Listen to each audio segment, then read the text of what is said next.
Hello प्यारे बच्चों, नमस्कार, प्रणाम। तो कैसे हैं आप सब? हम आशा करते हैं कि आप सब ठीक ही होंगे, अच्छे से पढ़ाई कर रहे होंगे। तो आज हम आपको बताएंगे संख्याओं के बारे में। तो चलिए बिना टाइम वेस्ट किए हुए शुरू करते हैं। तो देखिए संख्याओं के प्रकार में, तो देखिएगा सबसे पहले हम जान लेते हैं प्राकृतिक संख्या क्या होती है। ठीक है, प्राकृत संख्या, प्राकृत संख्या। तो देखिएगा ध्यान से, तो प्राकृत संख्या वो संख्या है, मतलब वे संख्याएं जो एक से शुरू होती हैं। मतलब गिनती की सभी संख्याएं क्या होती हैं? प्राकृत संख्या होती हैं। जैसे देखिए प्राकृत संख्या में जैसे 1, 2, 3, 4, 5 ऐसे अनंत तक। ठीक है, इनफाइनाइट, मतलब अनंत तक ऐसे ही जा सकती है। ठीक है, तो गिनती की जो संख्याएं होती हैं वही क्या कहलाती हैं? प्राकृतिक संख्या कहलाती हैं। ठीक है, प्राकृत संख्या होती हैं। उसके बाद हम जान लेते हैं पूर्ण संख्या। ठीक है, पूर्ण संख्या होती क्या है, बिल्कुल ध्यान से समझिएगा। पूर्ण संख्या देखिए, प्राकृत जो संख्या है वो एक से शुरू होती है, और जो पूर्ण संख्या है वो जीरो से शुरू होती है। मतलब जीरो, और ये तो जीरो से शुरू होती है और सभी प्राकृत संख्या पूर्ण होती है। ठीक है, तो देखिए जीरो से हमने शुरू किया, 1 लिखा, 2 लिखा, 3, 4 ऐसे ही अनंत तक। ठीक है, अनंत तक ऐसे ही जाएंगे संख्या। ठीक है, तो ये हो गई पूर्ण संख्या। अब हम जान लेते हैं कि पूर्णांक संख्या होती क्या है। ठीक है, पूर्णांक संख्या। तो देखिए संख्या रेखा पर तुम लोग जानते होंगे, देखिए जैसे संख्या रेखा बनाइए तो यहां पर जैसे जीरो जो होता है मध्य में, तो जीरो के दाहिनी ओर धन में संख्याएं होती हैं और बाईं ओर ऋण में संख्याएं होती हैं, -1, -2 ऐसे, -3। ठीक है, और ये अनंत तक जाती हैं। ठीक है, अनंत तक चलता रहता है।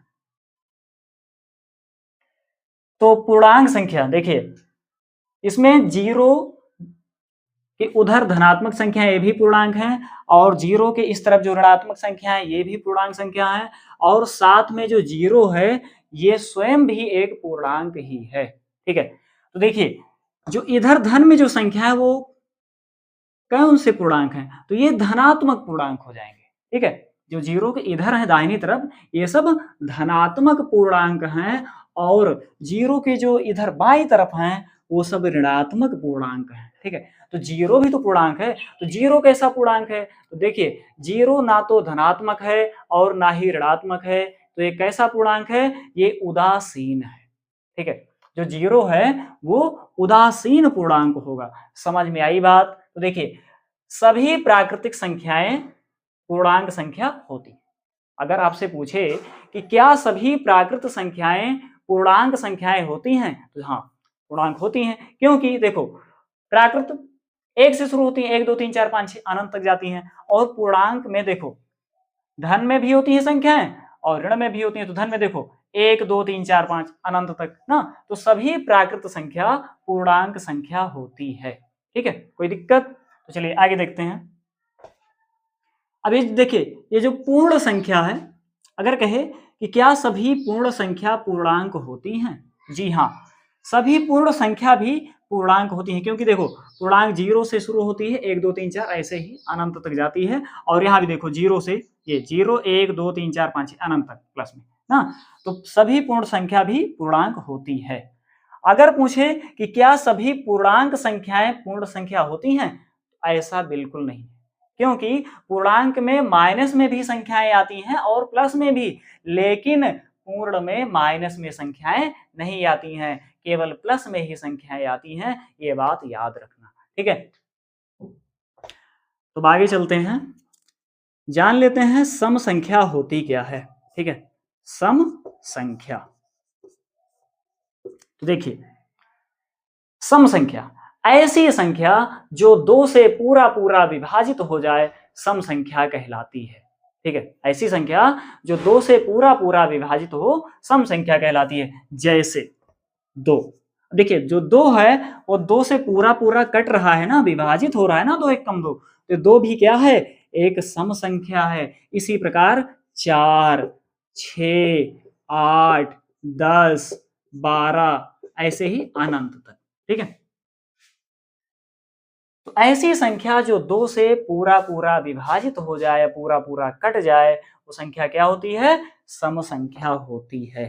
ठीक है, अब हम जान लेते हैं विषम संख्या। और एक बात ध्यान रखना, सम संख्या में देखिए चाहे जितनी भी बड़ी संख्या हो, जैसे मान लो 5, 6, 7, 8, देखो ये सम संख्या है। क्यों सम संख्या है? क्योंकि जो अंतिम अंक है वो क्या है? सम है, मतलब 2 से पूरा पूरा विभाज्य हो रहा है। ठीक है, तो देखिए अगर किसी भी संख्या में चाहे जितनी बड़ी हो, अगर अंत में मतलब इकाई का अंक 2 हो, 4 हो, 6 हो, 8 हो और 0 हो, अगर इतने में से कोई भी अंक है इकाई के स्थान पर किसी भी संख्या में, चाहे जितनी बड़ी संख्या हो, वो संख्या क्या होती है? सम संख्या होती है। ठीक है, वो संख्या सम ही होती है, ये बात ध्यान रखना। तो जैसे इसमें देखिए, इसमें इकाई के स्थान पर क्या है? 8 है ना, तो ये संख्या पूरी क्या हो गई? ये सम होगी। इसमें 2 से भाग करोगे तो पूरा पूरा कट जाएगी। ठीक है, तो ये संख्या क्या है? सम है। तो इतना नोट कर लीजिए, उसके बाद आगे बताएं।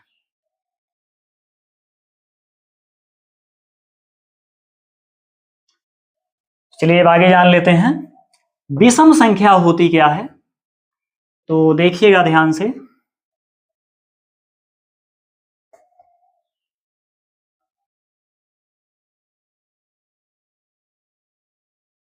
विषम संख्या, ठीक है,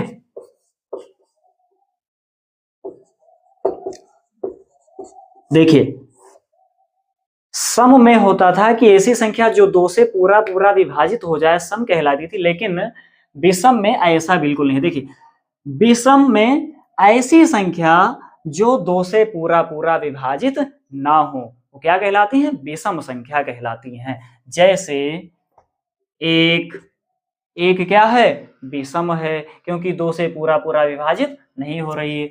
उसके बाद देखिए दो नहीं होगा विषम, क्योंकि 2 जो है 2 से पूरा पूरा कट रहा है। उसके बाद 3 भी विषम है, 5 भी विषम है और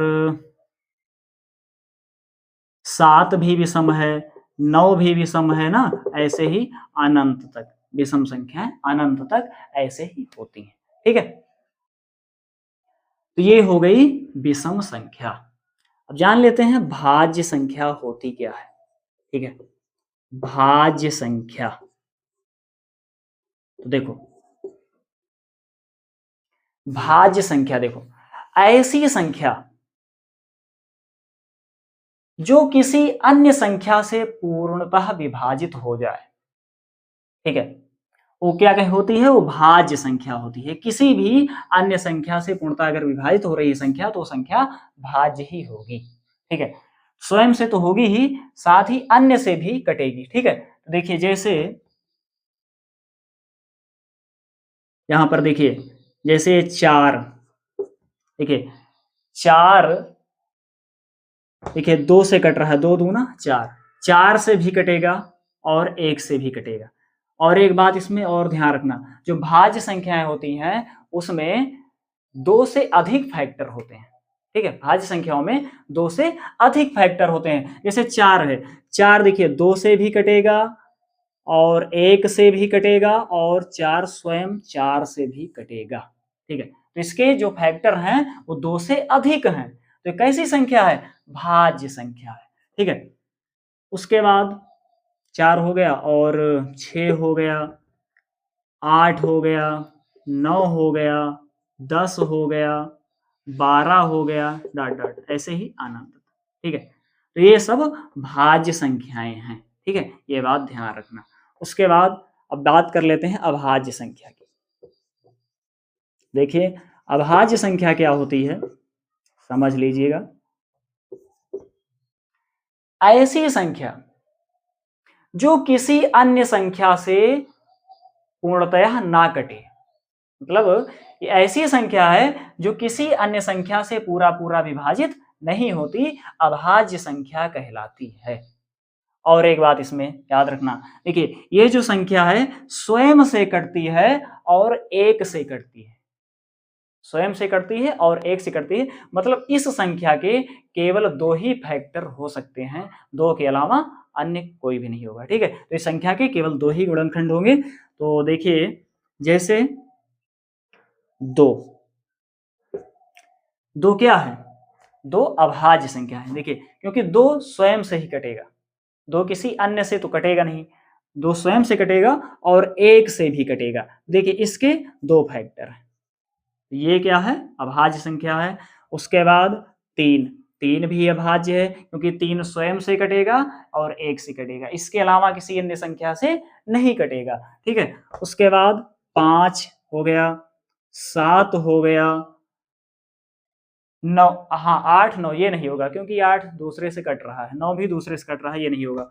उसके बाद हाँ 10 भी नहीं होगा, 11 हो जाएगा। ठीक है, क्योंकि 11 किसी अन्य संख्या से नहीं कटेगा, स्वयं से ही कटेगा या तो 1 से कटेगा। ठीक है, तो इस प्रकार से जो संख्याएं सब क्या हो गई, अभाज्य संख्याएं हो गई। और एक बात ध्यान रखना, इसमें ये जो 2 है ये सम भी है और अभाज्य भी है। तो अगर कोई कहे कि सम अभाज्य संख्या कितनी होती हैं, तो सम अभाज्य संख्या केवल एक ही होती है, वो है 2। ठीक है, ये 2 जो है सम भी है और अभाज्य भी, तो ये बात ध्यान रखना। ठीक है, और जान लेते हैं कि परिमेय संख्या क्या होती है। परिमेय संख्या, ठीक है, तो परिमेय संख्या ऐसी संख्या जो P/Q के रूप में होती है, जहां Q 0 के बराबर ना हो, परिमेय संख्या कहलाती है। ठीक है, तो ये जो संख्या होती है ये भिन्न के रूप की होगी ना, बटे के रूप में हो सकती है।